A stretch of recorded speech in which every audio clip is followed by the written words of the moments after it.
Everyone, আসসালামু আলাইকুম। বর্তমানে এই ভিডিওটি টিকটকে ট্রেন্ডিংয়ে আছে। এই ভিডিওটি যেই আপলোড করছে তার ভিডিও ফরওয়ার্ড হতে যাচ্ছে। তো আপনারা কীভাবে মাত্র 1 ক্লিকে এই ধরনের ভিডিওগুলো এডিট করবেন আজকে আমি এই ভিডিওর মধ্যে দেখিয়ে দেব। তো চলুন শুরু করা যাক। প্রথমে আপনার হাতে থাকা স্মার্টফোনটি থেকে গুগল ক্রোম ব্রাউজারটি ওপেন করে নেবেন। গুগল ক্রোম ব্রাউজারটি ওপেন করার পর সার্চ বারে গিয়ে লিঙ্কটা পেস্ট করে দিবেন। তারপর নিচে কিবোর্ড থেকে গোতে ক্লিক করে দিবেন। এই ক্যাপকাটের টেমপ্লেট লিঙ্কটি আমি আমার ভিডিওর ডিসক্রিপশন বক্সে দিয়ে রেখেছি। আপনারা ওখানে ক্লিক করলে এরকম ইন্টারফেস চলে আসবে। তো এই টেমপ্লেটটি ইউজ করার জন্য নিচে দেখুন ইউজ টেমপ্লেট ইন ক্যাপকাট লেখা আছে, এটার উপর একটা ক্লিক করবেন। তারপর আপনাদের সামনে নতুন একটা পেজ ওপেন হবে। এখানে নিচে দেখুন ইউজ টেমপ্লেট লেখা আছে, এটার উপর একটা ক্লিক করবেন।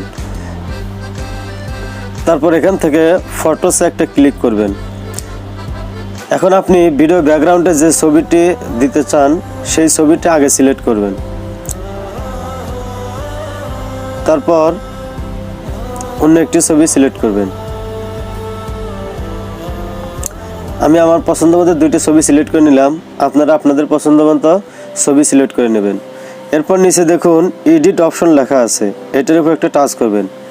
এখান থেকে আপনারা ছবিটি জুম ইন বা জুম আউট এবং ফ্রেম সাইজ করে নিতে পারবেন।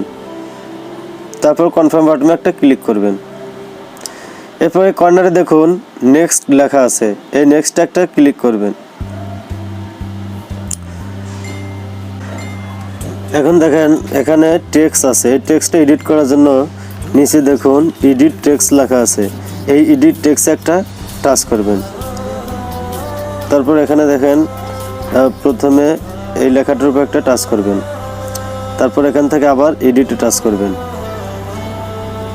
এখন আমাদের এই লেখাটা চেঞ্জ করতে হবে। আমি আমার মতো করে লিখে নিচ্ছি, আপনারা আপনাদের মতো করে লিখে নেবেন। এরপর দ্বিতীয় টেক্সটটা এডিট করার জন্য এই টেক্সটের উপর একটা ক্লিক করবেন। তারপর আবার এডিটে একটা ক্লিক করবেন। এখানেও আমি আমার মতো করে লিখে নিচ্ছি, আপনারা আপনাদের পছন্দের টেক্সট দিয়ে নেবেন। তারপর এখান থেকে ডানে একটা ক্লিক করবেন। দেখুন বন্ধুরা, ভিডিওটি প্লে করছি, আমাদের ভিডিওটা কিন্তু অলরেডি এডিট শেষ। এখন এই ভিডিওটা মোবাইলে সেভ করার জন্য এক্সপোর্ট একটা ক্লিক করবেন। তারপর নিচে দেখুন এক্সপোর্ট উইদাউট ওয়াটারমার্ক, এটার উপর একটা টাচ করবেন। এখন দেখেন আমাদের ভিডিওটা মোবাইলের গ্যালারিতে সেভ হচ্ছে। ভিডিওটা মোবাইলের গ্যালারিতে সেভ হওয়ার পর আমাদেরকে সরাসরি টিকটক পেজে নিয়ে যাবে। আপনারা চাইলে এখান থেকে নেক্সটে ক্লিক করে আপনারা চাইলে এখান থেকে ভিডিওটা টিকটকে আপলোড করতে পারেন। এই ভিডিওটা আমি টিকটকে আপলোড করছি, এজন্য আমি আর আপলোড করব না। তো গাইস, এইভাবে কিন্তু আপনার পছন্দের ছবি দিয়ে এই ধরনের ভিডিওগুলো খুব সহজেই মাত্র 1 ক্লিকে এডিট করতে পারবেন।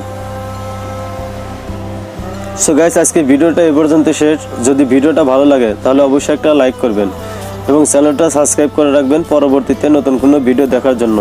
ধন্যবাদ সবাইকে।